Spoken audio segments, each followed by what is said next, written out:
This UFC 269 fight preview is presented by Takis Snacks. Face the intensity. Not one, but two titles will be on the line Saturday night in Las Vegas. Co-headliners include Amanda Nunes and Juliana Pena, but of course Charles Oliveira and Dustin Poirier. They are the main event. We'll start with the champ first. Even though he beat Michael Chandler, UFC 262, the Bronx not widely recognized as the best at 155 among MMA fight fans. Part of it has to do with the departure of Khabib Nurmagomedov, who's arguably the best to ever do it at any weight class, and the other has to do with the level of competition at the top of the division, and that gets us to Dustin Poirier. The Diamond could have fought for the title when Oliveira and Chandler did it back in May. Instead, he decided to take the high upside payday, engage in that trilogy with Conor McGregor, Poirier winning episodes 2 and 3 this calendar year, and can end it with a title belt hanging around his waist. Let's take a look at the tail of the tape. Both guys are 32 years old. The Brazilian will have a 1-inch height and 3-inch reach advantage when they step into the octagon at T-Mobile Arena, but the champ will enter this fight as an underdog at Caesars Sportsbook, plus 135 for the Bronx, minus 160 for the Diamond. The betting market does not think this fight will reach the championship round. To get us ready for the Takis Snacks fight preview, let's welcome in Brian Campbell of Morning Combat. I'm Tommy Tran. Let's take a look at the main event. Charles Oliveira, Dustin Poirier. We get the title fight. What stands out to you? What are you most excited about? Just that this feels so big for a reason, right? The decorated resumes of these two, both bouncing back from some mediocre stretches earlier in their career to find out how to be great. The win streaks of both, the most combined victories, finishes, bonuses that a UFC title fight has ever seen. And obviously, style-wise, if Dustin Poirier, the battle-tested veteran, is the immovable object, Charles Oliveira is the irresistible force with 9 straight victories and so many finish wins. But Poirier is the uncrowned champion, Tommy. That's what the critics are talking about. A fighter who, in the post-Khabib Nurmagomedov era, looks to be the best lightweight. But he doesn't yet have that hardware around his belt to put the capstone on what should be a surefire Hall of Fame career. He has the chance to move up levels with this fight. And for Oliveira, the fight is about respect. Being considered truly the best in the world. He flows so freely in the octagon. He fights so loose, but make no mistake, he is going for the finish every single second he's in there. He's got UFC records for submissions, total finishes. Now he's fighting for that true respect in his first title defense. Are you favoring the challenger, or are you backing the underdog champ?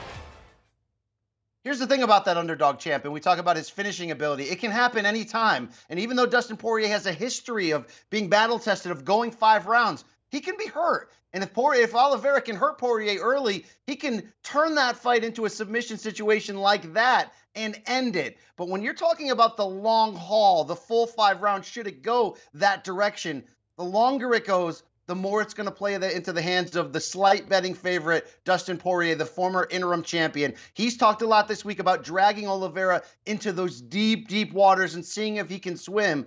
Oliveira of late has had so many early finishes, he hasn't had to go to those grimy sections of a big championship fight. This will be a big test for him. It feels to be a bridge too far given the run that Poirier is on. Look for Poirier to extend this fight. Look for the often reckless Oliveira to make that one key mistake. And when that opening is there, Poirier can finish him. I like the new champion lifting that belt for the first time by 4th round stoppage. All right, you think 3 diamonds in Vegas Saturday night. Let's move to the co-main event. Amanda Nunes, 2 division champion, putting up the women's bantamweight belt against Juliana Pena. And for Juliana Pena, it's that old adage of, like, be careful what you wish for, what you ask for. In her case, what you're yelling for. What do we think?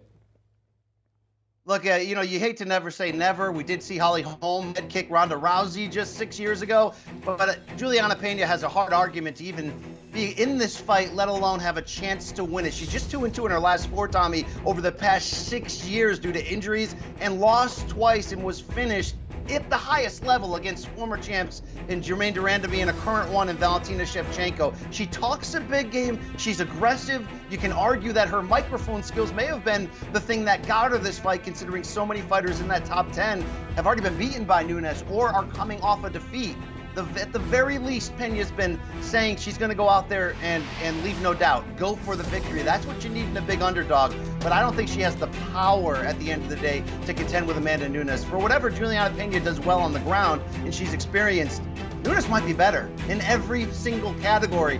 That's why she's the greatest of all time. That's why the betting odds are so wide. And at 33, if we're waiting for Amanda Nunes to get bored, to get old, it's just not happening. Her partner, Nina Nunes, just gave birth to their first child.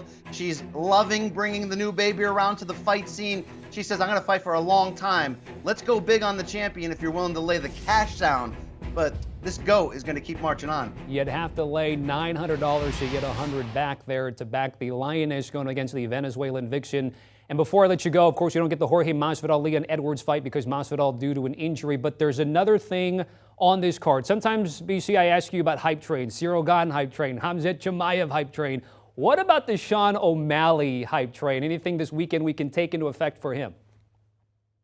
Yeah, at age 27, the hype is very large. He looks the part of a next generation superstar. He's very colorful. He really tries to set up that highlight reel knockout. He's got a tough matchup in Julian Paiva, the Brazilian, who can fight. Let's be clear here.